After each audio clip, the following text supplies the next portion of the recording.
Something that sounds like a meme is going viral, and it might have actually become a cultural shift. The Chinese era, or China maxing. One post says, "Found out I was Chinese a few days ago, so our New Year is coming up." If you've been on TikTok, X, or even lurking on Red Note lately in the US, you've probably seen it. Non-Chinese Americans, mostly Gen Z, declare themselves Chinese baddies, drink hot water in the morning, boil apples for digestion, wear red for the Lunar New Year, and do things more like a Chinese person. On the surface, it's funny, ironic, self-aware, a little absurd. But under the humor, something much bigger is happening. That isn't just about house slippers and hot pot. It's about soft power, disillusionment, digital globalization, identity politics, and the search for an alternative model in a world where the American narrative feels shaky to many young people. Welcome back to Difference Frames the World, the right place to view the world from a different angle. We publish videos each day. Watch all uploads on YouTube by following the link in the descriptions and the pinned comments. Before we hit on the topic of China maxing, or the Chinese era, let us ask one question: why is everyone becoming Chinese? It starts with the Lunar New Year. Sherry Zhu, a 23-year-old Chinese American in New Jersey, begins sharing Chinese New Year traditions with an audience that's not Chinese. Of people, unless you have like a Chinese background, I don't think a lot of people like really knew or like learned a lot about Chinese culture, but I think that's changing now.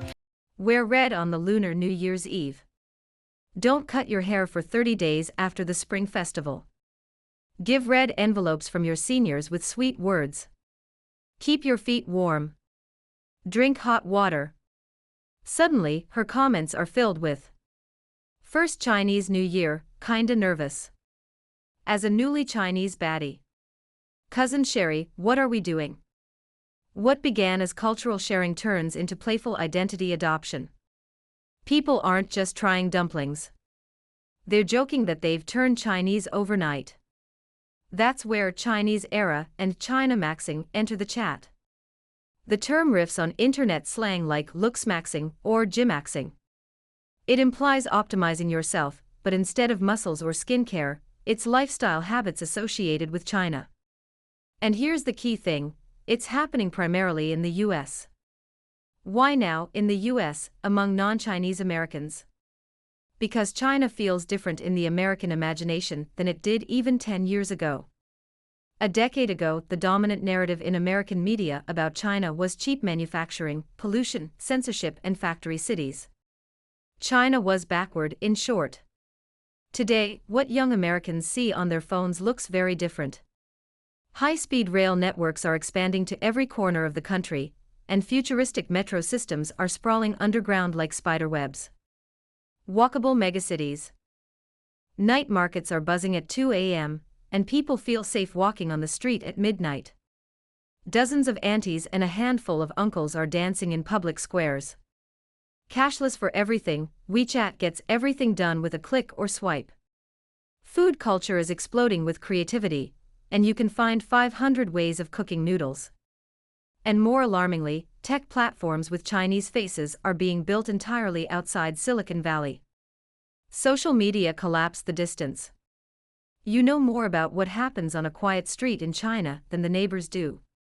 For the first time, American users are seeing unfiltered slices of everyday Chinese life, not through a CNN documentary, but through random 22-year-olds filming their commute in Shenzhen. And that visual exposure matters. The soft power shift is happening. Let's zoom out. For decades, the United States dominated global soft power. Hollywood, Netflix, Marvel, hip-hop, fast food chains, Silicon Valley, Ivy League universities. The dollar. The American dream. If you were a teenager anywhere on Earth in 2005, you consumed American culture daily when enjoying KFC or McDonald's. Now, the monopoly is fractured. China's rise isn't just about GDP numbers. It's about influence. Cultural brands from China are expanding globally. Pop Mart sells designer toys. High-dila hot pot chains help people avoid junk food. Shine and Temu are reshaping fast retail, once dominated by Amazon. China's tech exports also attract eyeballs. Red Note shares daily life in China and abroad. DeepSeek AI models that do not need overkill hardware, and TikTok's global algorithm dominance. And here's the twist: when TikTok was temporarily banned in the US, many Americans didn't retreat to Instagram. They downloaded Red Note, a Chinese app, and called themselves TikTok refugees. Instead of cutting off Chinese content, the ban redirected American curiosity straight to Chinese platforms. For the first time, Western users weren't consuming China through translation, they were entering China's digital ecosystem directly. That changes perception. Researchers describe what's happening as engagement with a hyperreal China. Not the full complexity of a 1.4 billion person civilization. Not Communist Party theory. Not 5-year plans. But a symbolic China. A China that represents efficiency, order, community, public transit, respecting elders, caring for youngsters, and protecting ladies. They find the cultural continuity of thousands of years, and a rapid modernization in less than 50 years. And here's the hurting truth: for some young Americans, that symbolic China absorbs everything they feel America is losing. The community feels fractured. Politics feels chaotic. Infrastructure feels outdated. Healthcare feels inaccessible. And student debt feels crushing. So when they see ultra-clean subway stations in Hangzhou, and 200 miles per hour trains connecting cities like nothing, it feels aspirational.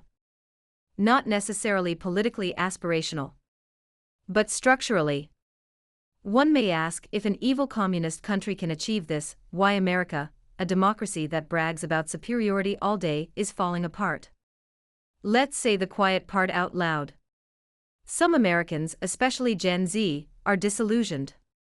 They grew up during the 2008 financial crisis, endless wars, school shootings, political polarization, and extremism. When institutions feel unstable, people look elsewhere for models. China, intentionally or not, is positioning itself as one. The Chinese government has expanded visa-free travel programs, allowing Westerners to see China with their own eyes, without filters. It increased international student recruitment, promoted tourism campaigns, highlighted technological advancements, and amplified positive portrayals via social media diplomacy. Even China's foreign ministry publicly acknowledged the "becoming Chinese" meme trend and noted an increase in flights during the Lunar New Year. That's a soft power strategy. Not propaganda in the Cold War sense, but narrative competition. The irony factor is hilarious, though. There's something almost poetic about Americans joking about becoming Chinese, while Washington and Beijing remain strategic rivals. That tension fuels the humor. Part of why the meme works is that everyone knows the geopolitical rivalry exists. It's playful dissonance. Like saying, yes, we know the US and China are competing for global dominance, but I'm just here boiling my apples. It's absurd, and that absurdity makes it viral. But not everyone is comfortable. Because there's pride in this trend, but there's also memory. For many Chinese Americans and Asian Americans, growing up meant being told your lunch smelled weird, being mocked for your name, being exoticized, seeing your culture turned into a joke, and facing anti-Asian hate when Trump blames China for everything. So when those same cultural markers, such as red envelopes, slippers, and herbal soups, suddenly become trendy, it feels jarring. There's a celebration. But also, where was this appreciation before? Critics of the trend worry about cultural commodification. When culture becomes aesthetic, bite-sized, and algorithm-friendly, it risks losing context. A Tang or Han jacket worn by Adidas can look stylish. But detached from history, it becomes fashion without memory. Is it superficial? In many cases, yes. But here's the nuance: trends often start shallow. Yoga in the West started shallow. Sushi outside Japan started shallow. Matcha lattes started shallow. Over time, some people dig deeper. Sherry Zhu herself noted something interesting. What began as a joke turned into viewers asking serious questions to ensure they were practicing things correctly. That shift matters. Curiosity can mature.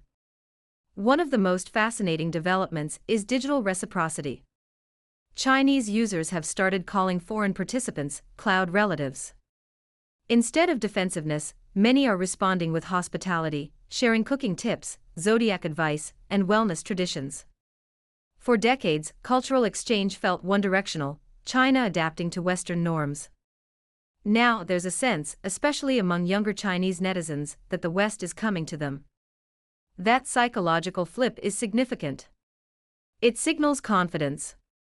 We can't talk about the Chinese era without talking about tech.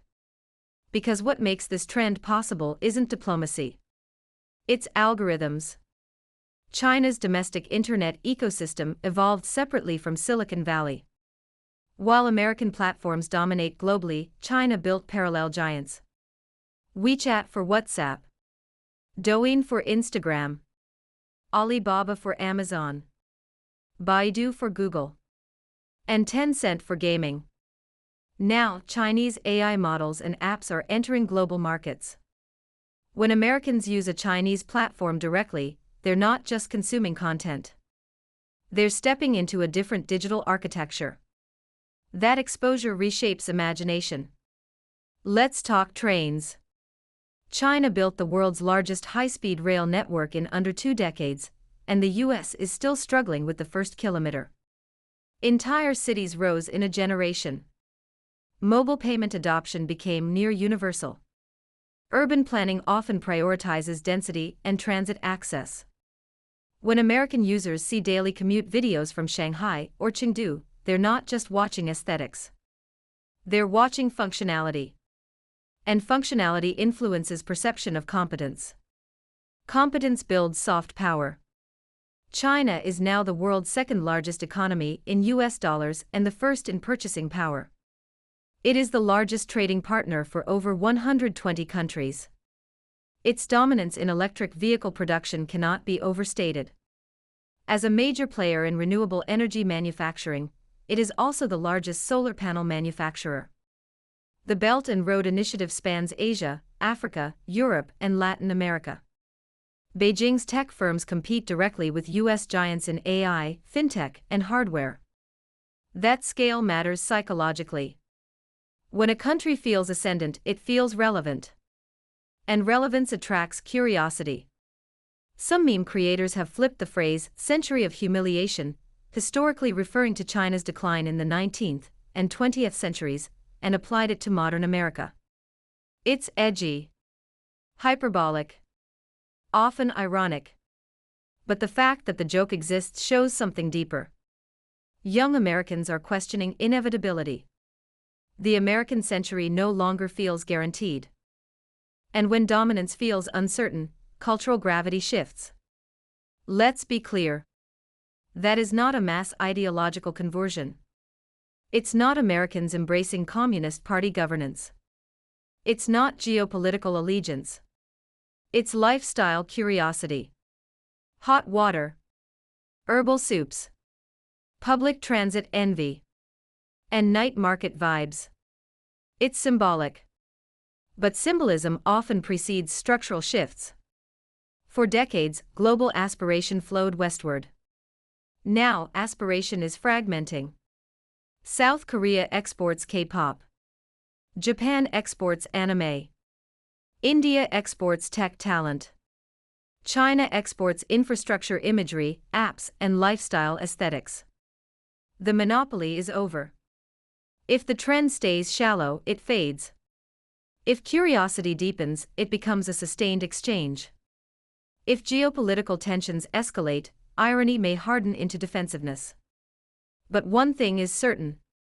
China feels present in everyday American digital life in a way it didn't 10 years ago. Not as a distant rival, but as a visible, tangible, lifestyle influencing civilization. That shift alone is historic. The Chinese era meme might look like Gen Z chaos. But it reflects something serious. A generation raised online, disillusioned with domestic systems, exploring alternatives through humor.